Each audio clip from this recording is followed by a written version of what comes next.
असल में निकाह जो है वो इस्लाम में एक कॉन्ट्रैक्ट है, एक कॉन्ट्रैक्ट मैरिज है। इस्लाम में कॉन्ट्रैक्ट मैरिज निकाह क्यों है, इसके पीछे भी एक बहुत बड़ा रीजन है। मोहम्मद साहब जो कि हमारे तमाम मोमिनीन के सो कॉल्ड नबी हैं, जब मोहम्मद साहब ने ये कहा कि हमारा ये जो दीन है, ये जो मुझे खुदा की तरफ से दिया गया है, ये वही दीन है जो पहले के लोगों को हमारे खुदा ने यानी कि अल्लाह ने दिया था, जो कि तौरात और इंजील की शक्ल में दिया था। तो असल में दोस्तों, जुडाइज्म और क्रिश्चियनिटी दोनों ही में एक शादी का कॉन्सेप्ट है, और एक शादी जो है वो पूरी जिंदगी के लिए बनाई जाती है। लेकिन मोहम्मद रसूलुल्लाह को एक से ज्यादा शादी करनी थी, तो वो शादी तो नहीं हो सकती थी, इसलिए उन्होंने निकाह का जो कॉन्सेप्ट है वो लेकर के आए और इसको कॉन्ट्रैक्ट मैरिज का नाम दिया। कॉन्ट्रैक्ट मैरिज का मीन्स ये है कि आप कॉन्ट्रैक्ट जो है वो एक से ज्यादा लोगों के साथ कर सकते हो, लेकिन आप शादी एक से ज्यादा लोगों के साथ नहीं कर सकते। तो ज्यादा शादी करने के लिए मोहम्मद साहब ने इसको कॉन्ट्रैक्ट का नाम दिया। तो बेसिकली निकाह इज अ कॉन्ट्रैक्ट इन इस्लाम। और इसके बाद में अगर कोई किसी के साथ निकाह कर ले, कॉन्ट्रैक्ट कर ले, तो उस कॉन्ट्रैक्ट की मुद्दत कितनी है। उस कॉन्ट्रैक्ट की निकाह दो तरह के होते हैं, पहले आपको, बल्कि तीन तरह के होते हैं जिसको आपको समझना होगा। एक होता है निकाह नॉर्मल, जो कि आजाद वुमन के साथ किया जाता है, उसकी मुद्दत तब तक है जब तक आप उस महिला को तलाक ना दे दें। दूसरा होता है मुताह निकाह, जिसको आज की डेट में भी शिया मुस्लिम जो है वो प्रैक्टिस करते हैं। तो ये मुता निकाह जो होता है, ये होता है एक स्पेसिफिक टाइम पीरियड के लिए पहले से तय कर लिया जाता है कि 2 दिन का है, 3 दिन का है, 10 दिन का है, 1 महीने का है, 6 महीने का है, साल का है, इतने टाइम का, या जितने भी टाइम का तय करके किया जाता है, उसकी मुद्दत उतनी होती है। जब वो पीरियड गुजर जाता है तो वो निकाह अपने आप खत्म हो जाता है। तीसरा निकाह होता है मिस्यार, ये भी मुता की तरह का ही है और इसको सुन्नी मुस्लिम जो है फॉलो करते हैं मिस्यार को। तो जो मेन निकाह होता है वो कॉन्ट्रैक्ट है और उसकी मुद्दत जो है वो उतनी देर की है जितनी देर तक आप अपनी बीवी को तलाक ना दे दे। अब अगर किसी ने निकाह करने के बाद अपनी वाइफ को तलाक दे दिया, 3 तलाक उसको दे दिए, तलाक मुगल्लदा जिसको कहते हैं, 3 तलाक को वो दे दिया, तो देने के बाद अब किसी भी सूरत में वो इंसान दोबारा अपनी बीवी से शादी नहीं कर सकता। पहले तलाक का कॉन्सेप्ट समझिए, तलाक का कॉन्सेप्ट के साथ ही हलाला का कॉन्सेप्ट जुड़ा हुआ है।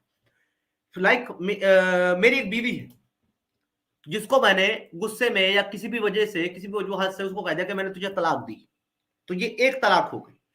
अगर एक तलाक किसी ने दी तो वो एक तलाक के बाद दोबारा रुजू कर सकता है।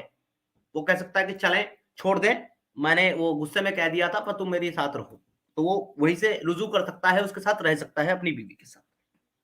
अगर किसी ने 2 बार तलाक कह दिया, फिर अगर एक साथ नहीं कहा, जरूरी नहीं एक साथ कहना, अगर उसने वो कह दिया और कुछ टाइम के बाद, महीने, 2 महीने, 3 महीने के बाद उसको फिर से गुस्सा आया या फिर से कोई सिचुएशन बनी, उसने फिर कह दिया कि मैंने तुझे तलाक दी, तो अब यहां कुल मिलाकर के 2 तलाक हो गई है। पहले वाली एक जो उसने दी थी और ये दूसरे वाली। तो अब ये 2 तलाक होने की कंडीशन में, या वो इकट्ठी एक साथ 2 कह दे कि मैंने तुझे तलाक दी, तो ये 2 तलाक हो गई। तो यहां पर 2 तलाक होने की वजह से वो फिर से रुजू कर सकता है अपनी बीवी के साथ, लेकिन इस बार शर्त ये होगी कि उसको निकाह करना पड़ेगा। 1 तलाक पर बिना निकाह के रुजू कर सकता है, और 2 तलाक अगर दे दी तो निकाह के साथ रुजू कर सकता है। अब किसी को 2 तलाक देने के बाद ये एहसास हुआ कि नहीं, मैं अपनी बीवी को नहीं छोड़ सकता, मैं उसके बिना नहीं रह सकता, या वो मैं उससे बहुत प्यार करता हूं, या मुझसे बहुत प्यार करती है, या कोई और वजूहत हो, हमारे बच्चे हैं, कोई ऐसी मसला है, तो वो रुजू करना चाहता है, तो वो उससे रुजू कर सकता है दोबारा निकाह करके। लेकिन अगर किसी शख्स ने उसके बाद फिर से कुछ अरसा गुजरने बाद, या 1 दिन बाद, या 2 दिन बाद, या कितने भी वक्त बाद, या 1 मिनट बाद, अगर अपनी बीवी को तीसरी बार कह दिया कि मैंने तुझे तलाक दी, या एक साथ 3 बार कह दिया कि मैंने तुझे तलाक दी, तलाक दी, तलाक दी, तो यहां पर उसकी तलाक मुगल्लदा हो गई, और ऐसी कंडीशन में वो रुजू नहीं कर सकता। यानी कि अब ना तो वो निकाह करके वापस अपनी बीवी को रख सकता है, और न ही बिना निकाह के रख सकता है, वो हर हाल में उसके ऊपर हराम हो गई। जब एक चीज हराम हो गई है तो हराम को तो नहीं रख सकते इस्लाम में, हराम तो हराम है, गलत है, नाजायज है। तो लिहाजा अगर आपको अब उसको फिर 3 तलाक देने के बाद आपको एहसास हुआ कि अरे नहीं, ये तो मैंने गलती कर दी, मैंने अपनी बीवी को तलाक दे दी 3, मुझे तो उसको नहीं देना चाहिए था, मुझे उसके साथ रहना है, या कोई भी और वजह से उसको एहसास हुआ कि मुझे अपनी बीवी के साथ रहना है, तो अब वो डायरेक्ट नहीं रह सकता। तो इसके लिए एक रास्ता निकाला गया है कि किस तरीके से आप दोबारा उसके साथ निकाह करके उसको हलाल करके किस तरीके से वापस अपने निकाह में ला सकते हैं। ये तरीका जो है उस तरीकों को कहते हैं हलाला, उस तरीके का नाम हलाला है। अब ये हलाला क्या होता है और किस तरीके से प्रैक्टिस किया जाता है ये आपको बता देते हैं।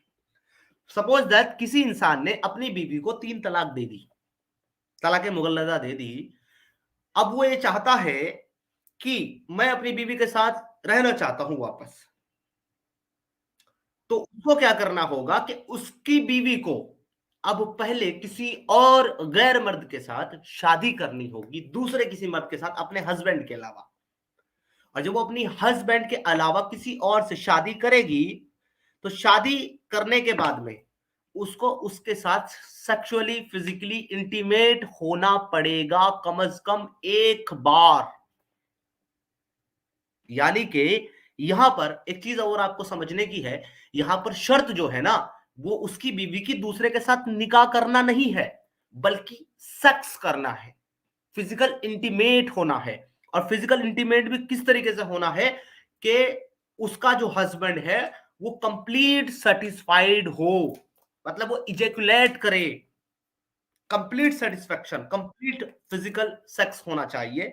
जब ये होगा, इस कंडीशन में वो महिला को अगर वो दूसरा पति उसके बाद तलाक दे देता है, जिसने दोबारा दूसरी शादी करके उसके साथ जो है सेक्स किया, इंटीमेट हुआ, तो उसके तलाक देने के बाद वो महिला फिर से इद्दत करेगी, वही 3 महीना 10 दिन की पीरियड की, जो कि उसने पहले पति के तलाक देने के बाद की, फिर दूसरे से शादी की। और जब उसने तलाक दे दी दूसरे ने, तो वो फिर से वो पीरियड दोहराएगी, 3 महीना 10 दिन का इद्दत का पीरियड दोहराएगी। सॉरी, मैं आपको इद्दत बताना भूल गया, तो इद्दत को भी एक्सप्लेन करते हुए चलता हूं।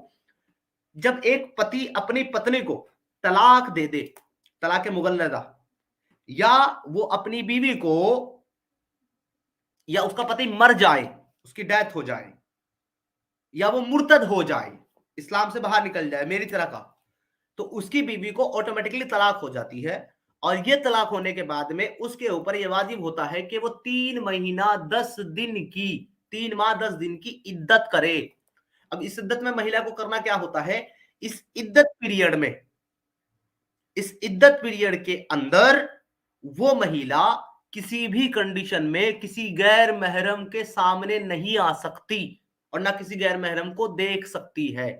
Like a type of jail of 3 months and 10 days minimum, 3 months 10 days। अगर वो प्रेग्नेंट है, ये उस कंडीशन में है कि उसको पीरियड्स आते हैं, तो वो 3 पीरियड काउंट करेगी। पीरियड्स नहीं आए किसी मंथ या कोई वजह और होगी तो 3 महीना 10 दिन काउंट करेगी। जब वो अपनी इद्दत कंप्लीट करेगी तो उस इद्दत के दौरान वो किसी भी कंडीशन में किसी मर्द के सामने नहीं आ सकती है। तो लिहाजा यहां पर उसको पूरी तरीके से कैद रखा जाएगा, उसको पूरी तरीके से कैद रहना पड़ेगा। सूरह अत-तलाक 65 की वर्स नंबर 1 से ही ये कॉन्टेक्स्ट शुरू हो जाता है और 4 में डिस्क्राइब किया जाता है।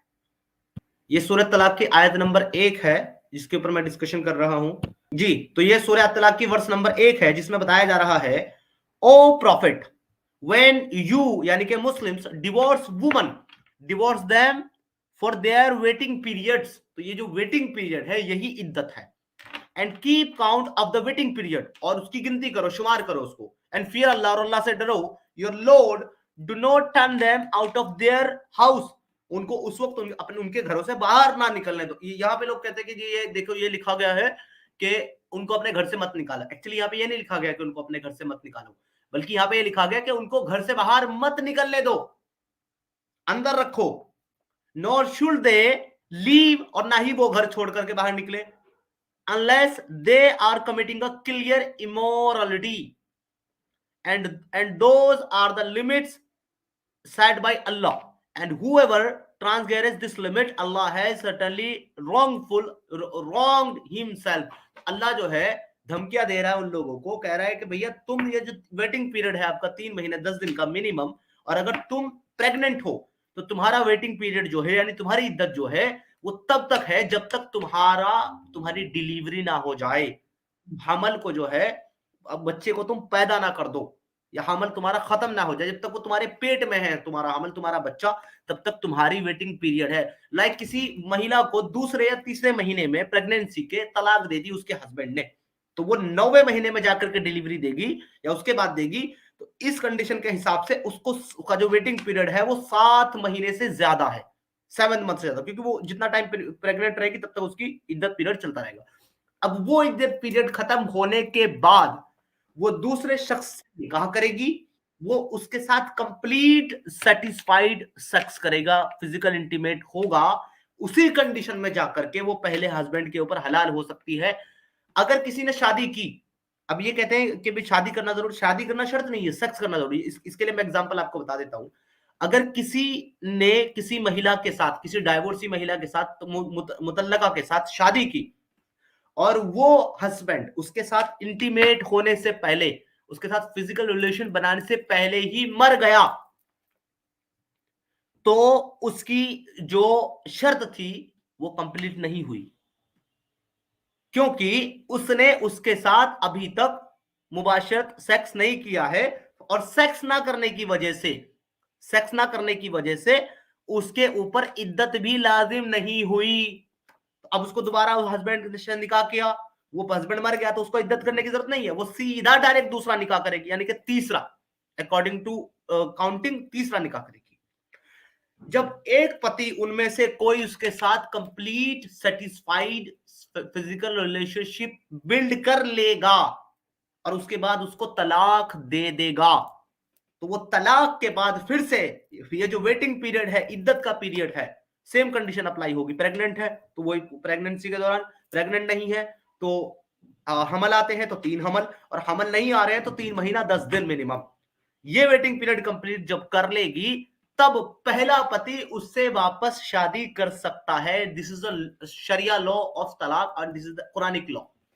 सो बेसिकली इसका इस्तेमाल किस तरीके से किया जाता है, बहुत से मुसलमान आकर के ये कहेंगे कि जो इस नियत से हलाला कराए कि मैं इसको तलाक दिला दूंगा और फिर शादी करूंगा, वो हराम है, लेकिन ये इनके अपने इंटरप्रिटेशन है, कुरान ऐसा कुछ भी नहीं कहता।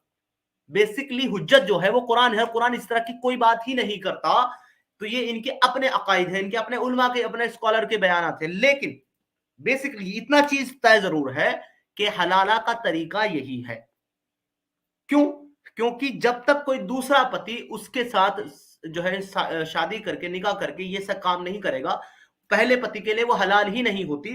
तो इसका इस्तेमाल किस तरीके से करते हैं मौलाना और मुसलमान, ये आपको बता रहा हूं मैं कि वो क्या करते हैं कि अगर किसी ने गुस्से में या नाराजगी में किसी भी कंडीशन में अपनी बीवी को तलाक दे दी, 3 तलाक, तलाक मुगल्लदा, तो उसके ऊपर जो है वो हराम हो गई।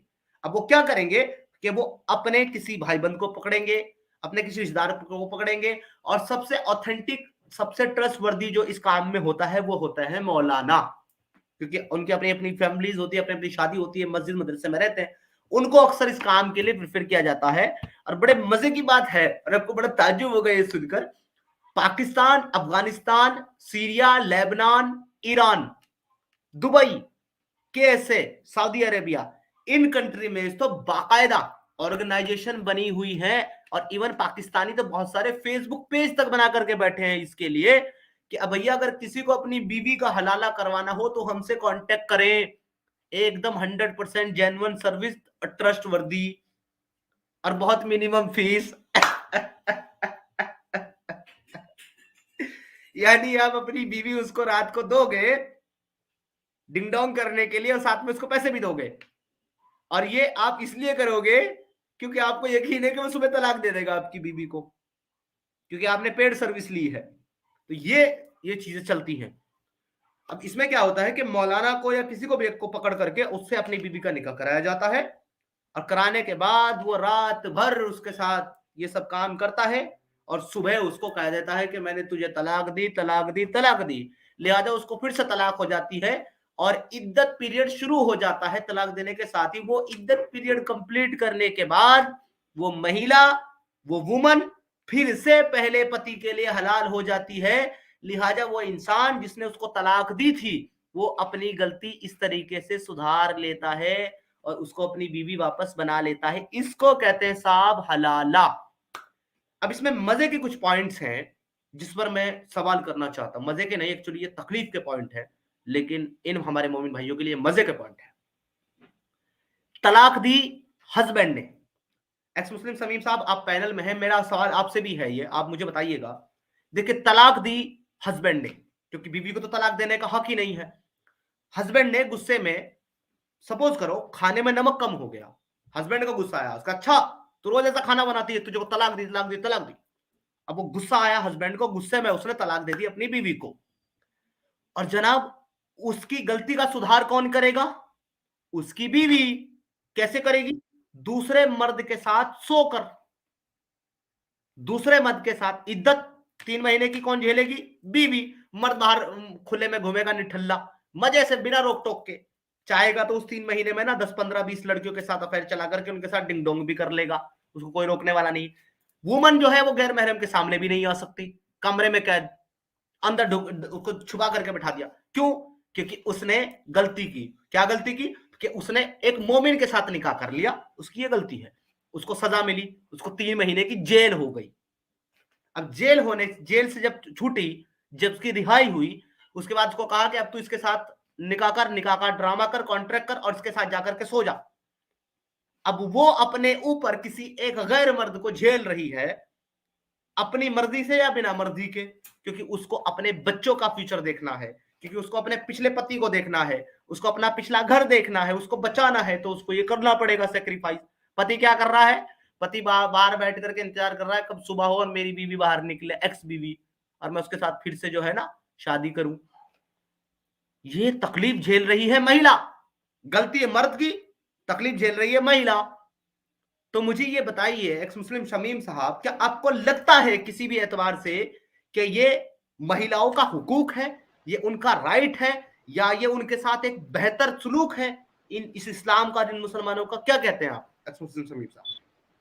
सर इसको तो मुसलमान को ही जवाब देना पड़ेगा अब, लेकिन क्या किया जाएगा। इस्लाम मजहब ही है जो मेन डोमिनेटेड मजहब है। मतलब कि आदमी को जो मर्जी आए करे। आदमी तो तलाक दे दिया, उसके पास में दूसरी तीसरी चौथी बीवी है, वो तो अपनी जिंदगी मजे से गुजार रहा है। लेकिन एक बिचारी जो जिसके पास एक ही हस्बैंड है, उसको भी 4 दिन में एक बार नंबर आता है, क्योंकि चार ऑलरेडी उसकी चार चार बीवी है। एक को तलाक ही दे दिया तो आदमी को तो कुछ फर्क नहीं पड़ता है। अब वो बिचारी औरत 40 दिन की इद्दत करेगी, या शायद अगर वो मान लीजिए कि अगर प्रेगनेंसी के फर्स्ट ही मंथ में अगर उसका तलाक हो गया तो वो 8 महीने की इद्दत करेगी। उसके जी, बाद वो फिर किसी दूसरे से जबरदस्ती। सर हिंदुस्तान में कई ऐसे केस आए हैं कि इस मसले में औरत ने खुद को फांसी लगा लिया है। Exactly, exactly. एक औरत को, सर मैंने 2007 का पेपर पढ़ा था, उसमें था कि एक औरत का हस्बैंड ने गुस्से में तलाक दे दिया और उसने बोला कि चलो ठीक है तुम अपने देवर से हलाला कर लो। वो औरत बोली कि ये देवर जिसको मैं अपने गोद में खिलाया हूँ, जो हमारे सामने में बच्चा था, मैं उसके साथ सेक्स नहीं करूंगी। उसका हस्बैंड ने जबरदस्ती किया, उसने फांसी लगा लिया। ये 2007 का मामला है। जी, सर ये इस्लाम है और ये औरतों का हुकूक है।